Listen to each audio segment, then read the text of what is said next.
Hello everyone. In this video we are going to look how to install Docker on Windows. So first we need to search for turn Windows feature on, and in that we need to find WSL, Windows subsystem for Linux. So make that, find it and check it on. Okay, I have already on in my system.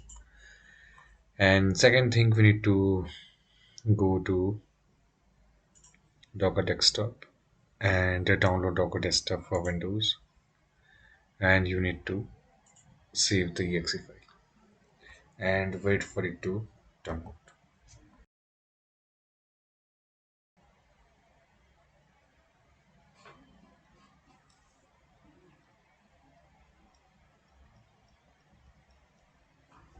Yep.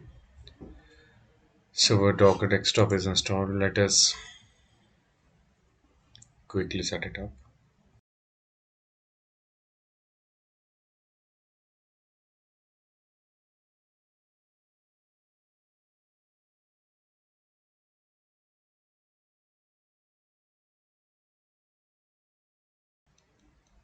Okay, so finally the installation is done and we can check it in the search Docker engine, Docker desktop, click accept, and skip, and our Docker engine is starting.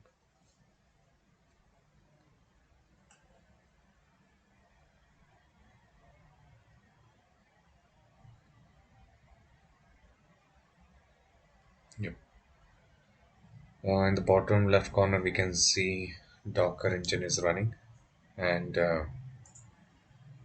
here we can check Docker. Yes, yeah, it is working. Currently, we doesn't have any container and images. Yeah,